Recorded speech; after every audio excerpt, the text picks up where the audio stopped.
بسم اللہ الرحمن الرحیم۔ اونٹ جنسی ملاپ کے بعد آنسو کیوں بہاتا ہے؟ اونٹ کا گوشت کھانے کے بعد وضو کرنا کیوں ضروری ہے؟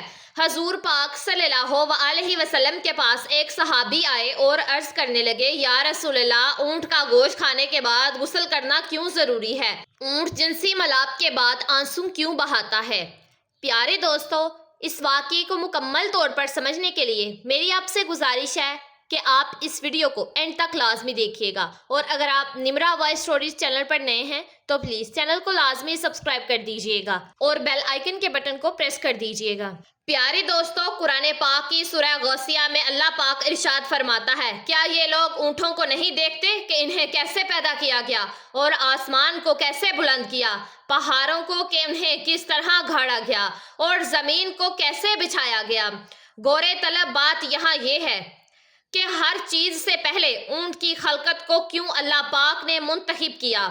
اس سلسلے میں مفسرین نے بہت کچھ تحریر کیا، لیکن یہ چیز واضح ہے کہ ابتدا میں روح زمین سکن مکہ کے عربوں کی خصوصیت کا حامل ہے، جو اسے دوسرے جانوروں سے ممتاز کرتی ہے۔ حقیقت یہ ہے کہ وہ اللہ تعالیٰ کی نشانیوں میں سے ایک نشانی ہے۔ پھر یہ بھی بعض جانور ایسے ہیں کہ جن کے صرف گوشت سے فائدہ اٹھایا جا سکتا ہے، بعض ایسے ہیں کہ جن کے صرف دودھ سے استفادہ کیا جاتا ہے، بعض ایسے ہیں جو صرف سواری کے کام آتے ہیں اور بعض صرف بارداری کے کام آتے ہیں، اور لیکن اونٹ ایسا جانور ہے جس میں یہ تمام خصوصیات پائی جاتی ہیں۔ ناظرین، آج کی ویڈیو بنانے کا جو مقصد ہے وہ یہی ہے کہ آخر اللہ پاک نے اونٹ کا ذکر ضروری کیوں سمجھا؟ اونٹ سانپ کیوں کھاتا ہے؟ اونٹ کا گوشت کھانے کے بعد وضو کرنا کیوں ضروری ہے؟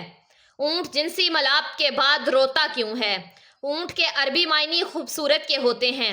اونٹ دو قسم کے ہوتے ہیں، ایک کوہان والے اور دو کوہان والے۔ اونٹ کی سب سے بڑی خصوصیت یہ ہے کہ وہ اپنی کوہان میں چکنائی جمع کر لیتا ہے اور ضرورت کے وقت اس چکنائی کو غذا کے طور پر استعمال کرتا ہے۔ اونٹ طویل عرصے تک پانی پیے بغیر بھی زندہ اس لیے رہ لیتا ہے کہ اس میں اوور ریڈ بلڈ سیلز پائے جاتے ہیں، جس سے وہ پانی کو جمع کرتا ہے۔ اونٹ ایک ایسا جانور ہے جو بھاری وزن اٹھا کر بھی روزانہ 40 کلومیٹر سفر طے کر سکتا ہے۔ اونٹ 16 میل فی گھنٹہ کے حساب سے سفر کرتا ہے۔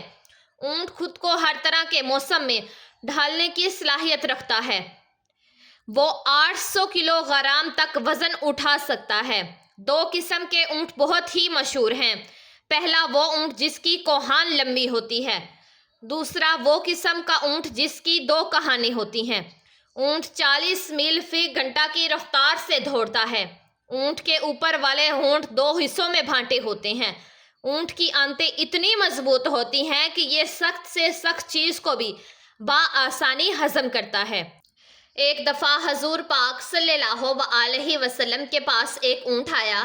اس نے حضرت محمد صلی اللہ علیہ وسلم کے کان کے پاس منہ رکھ کر کچھ کہا تو اللہ کے نبی نے فرمایا کہ خاموش ہو جا، اگر تو سچا ہے تو تیرا سچ تجھے فائدہ دے گا، اگر تو جھوٹا ہے تو تجھ کو جھوٹ کی سزا ملے گی۔ بے شک جو ہماری پناہ میں آ جائے اللہ پاک اس کو پناہ دیتا ہے۔ صحابہ کرام نے عرض کیا کہ اے اللہ کے نبی، یہ اونٹ کیا کہہ رہا تھا؟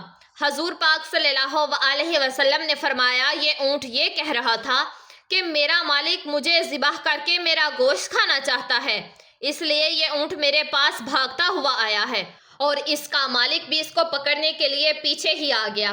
اونٹ اپنے مالک کو دیکھ کر آپ صلی اللہ علیہ وسلم کے پیچھے چھپنے لگا۔ اونٹ کا مالک کہنے لگا کہ یا رسول اللہ صلی اللہ علیہ وسلم، یہ اونٹ 3 دن سے گھر سے بھاگا ہوا ہے۔ رسول اللہ صلی اللہ علیہ وسلم نے فرمایا، یہ اونٹ تیری شکایت کر رہا ہے۔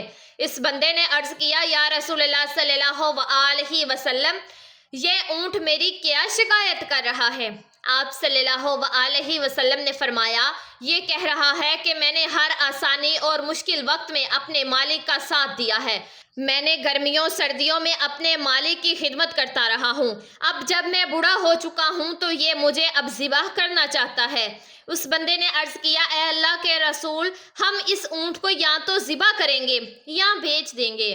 حضور پاک صلی اللہ علیہ وسلم نے اس اونٹ کو 100 درہم سے اس بندے سے خرید کر آزاد کر دیا۔ اس کے بعد اونٹ نے نبی اکرم صلی اللہ علیہ وسلم کے پاس جا کر آواز نکالی۔ آپ صلی اللہ علیہ وسلم نے فرمایا آمین۔ اس طرح اونٹ نے 4 بار آوازیں نکالی تو 3 بار حضور پاک صلی اللہ علیہ وسلم نے فرمایا آمین، اور چوتھی بار آپ صلی اللہ علیہ وسلم غمگین ہو گئے۔ صحابہ اکرام نے عرض کیا، اے اللہ کے نبی، یہ اونٹ آپ کو کیا کہہ رہا تھا؟ آپ صلی اللہ علیہ وسلم نے فرمایا، اس اونٹ نے پہلی مرتبہ یہ کہا تھا کہ اللہ پاک آپ کو بہترین اجر عطا فرمائے۔ میں نے کہا آمین۔ پھر اونٹ نے کہا، اللہ تعالیٰ آپ کی امت کو ہر خوف سے دور فرما دے، جس طرح آپ نے مجھ سے خوف کو دور فرمایا ہے۔ تو میں نے فرمایا آمین۔ پھر اونٹ نے کہا کہ اللہ پاک آپ کو دشمنوں سے اس طرح سے محفوظ رکھے جس طرح آپ نے مجھے میرے خوف سے محفوظ رکھا۔ آقا صلی اللہ علیہ وسلم نے فرمایا آمین۔ پھر اونٹ نے کہا کہ اللہ پاک آپ کی امت کے درمیان جنگ و جدل پیدا نہ فرمائے۔ یہ سن کر میرے آنسو نکل آئے۔ یہی دعا میں نے اپنے رب سے بھی مانگی تھی۔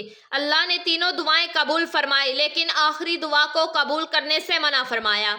حضرت جبرائیل علیہ السلام نے مجھے آ کر بتایا کہ میری امت آپس میں ہی تلواریں نکالے گی۔ جو کچھ ہونے والا ہے قلم لکھ چکا ہے۔ ایک بار ایک صحابی نے حضور پاک صلی اللہ علیہ وسلم سے عرض کیا، یا رسول اللہ صلی اللہ علیہ وسلم، میں بکری کا گوشت کھانے کے بعد وضو کروں؟ آپ صلی اللہ علیہ وسلم نے فرمایا، اگر تمہارا دل چاہے تو کر لو، ورنہ نہ کرو۔ پھر صحابہ نے عرض کیا، اے اللہ کے نبی، میں اونٹ کا گوشت کھانے کے بعد وضو کر لوں؟ ہاں، اونٹ کے گوشت کھانے کے بعد وضو کرنا ہوگا۔ پھر اسی صحابی نے عرض کیا، میں بکری اور اونٹ کے بھاڑے میں نماز ادا کر سکتا ہوں؟ آپ صلی اللہ علیہ وسلم نے فرمایا، بکریوں کے بھاڑے میں نماز ادا کی جا سکتی ہے، لیکن اونٹ جہاں پہ رکھا ہوگا وہاں پہ تم نماز ادا نہیں کر سکتے۔ اونٹ کا گوشت کھانے کے بعد وضو کرنا لازم ہے۔ یہاں ایک بات یہ قابل ذکر ہے کہ اونٹ کو ایک انوکھی بیماری لگتی ہے، جس کے علاج کے لیے اس کو سانپ کھانا پڑتا ہے۔ اس بیماری کا نام حیام ہے۔ یہ بیماری لگتے ہی اونٹ کا کھانا پینا چھوڑ دیتا ہے اور مرنے تک مشرق سے مغرب تک سورج کو ہی دیکھتا رہتا ہے۔ اس بیماری کے علاج کے لیے اونٹ زندہ سانپ ڈھونڈ کر کھا جاتا ہے، جس کے زہر سے اس کو شدید پیاس لگتی ہے اور جس وجہ سے وہ شدید پانی پیتا ہے، اور اس کی آنکھوں سے آنسو بھی مسلسل جاری رہتے ہیں، اور ان آنسوؤں کو مختلف بیماریوں کے علاج کے لیے بھی استعمال کیا جاتا ہے، کیونکہ یہ سانپ کے زہر کی وجہ سے نکلتے ہیں۔ سانپ کھانے کے بعد زیادہ پانی پینے اور آنسوؤں کے آنے کے بعد ہی حیام کی بیماری ختم ہوتی ہے۔ اور پیارے ناظرین، آخر آپ کو بتاتے چلیں کہ اگر آپ معدے کی جلن، تیزابیت، نمونیا اور مختلف بیماریوں سے بچنا چاہتے ہیں تو آج سے ہی اونٹ کا گوشت ہفتے میں 1 دفعہ لازمی کھائیں۔ اونٹ کبھی بھی اپنی ماں کے ساتھ جنسی عمل نہیں کرتا۔ عربی کی ایک کتاب میں یہ واقعہ لکھا تھا کہ ایک آدمی نے اونٹ کی آنکھ پر کپڑا باندھ کر جنسی ملاپ کرنے کے لیے اس اونٹ کو اس کی ماں کے اوپر ہی چھوڑ دیا۔ جب اونٹ اپنی ماں سے جنسی عمل کرنے لگا تو اس نے اپنی ماں کو پہچان لیا اور فوراً ہی اس نے اپنے نفس کو اپنے دانتوں سے کاٹ ڈالا۔ اس کے بعد ایک دن اس اونٹ نے اس آدمی پر حملہ کیا اور اس کو بھی مار دیا اور اپنے آپ کو بھی ختم کر لیا۔ حضور پاک صلی اللہ علیہ وسلم کے پاس ایک اونٹنی اور ایک اونٹ تھا۔ اونٹ کا نام ازوا اور اونٹنی کا نام قصوا تھا۔ کچھ روایات میں ہے کہ یہ ایک ہی اونٹنی کے نام تھے۔ جب اللہ کے نبی حضور پاک صلی اللہ علیہ وسلم نے مکہ سے مدینے کی طرف ہجرت کی تو آپ صلی اللہ علیہ وسلم اسی اونٹنی پر بیٹھ کر مدینہ میں داخل ہوئے۔ اس اونٹنی پر حضور پاک صلی اللہ علیہ وسلم نے حجۃ الوداع کا آخری خطبہ بھی دیا۔ جب حضور کریم کا وصال مبارک ہوا تو اس اونٹنی نے سب کچھ کھانا پینا چھوڑ دیا اور وہ سارا دن پاگلوں کی طرح مدینے کی گلیوں میں گھومتی رہتی اور ایک دن اسی طرح پیاسی بھوکی ہی مر گئی۔ اونٹ کے پاؤں میں جو بال ہوتے ہیں ان سے کچھ بھی نہیں ہوتا۔ جب اونٹ پاگل ہو جائے تو اس کے منہ سے جھاگ جاری ہو جاتی ہے اور وہ کسی پر بھی حملہ کر کے اس کو قتل کر سکتا ہے۔ اگر گھوڑے سے کوئی آدمی گر جائے تو گھوڑا بھاگتا رہتا ہے، جبکہ کوئی اونٹنی سے اگر سواری گر جائے تو اونٹ اپنی جگہ وہیں کھڑا رہتا ہے۔ اللہ پاک ہمیں دین کی مکمل سمجھ نصیب فرمائے اور ہمارا خاتمہ ایمان پر فرمائے، آمین۔ پیارے دوستوں، میں امید کرتی ہوں کہ یہ ویڈیو آپ لوگوں کو ضرور پسند آئے گی۔ اس کو آگے شیئر لازمی کیجیے گا، اور اگر آپ نمرا وائس سٹوریز چینل پر نئے ہیں تو پلیز میرے چینل کو سبسکرائب کر دیجیے گا، ویڈیو کو لائک کر دیجیے گا اور بیل آئیکن کے بٹن کو پریس کر دیجیے گا۔ دعاؤں میں مجھے یاد رکھیے گا اور اپنا ڈھیر سارا خیال رکھیے گا۔ جزاک اللہ۔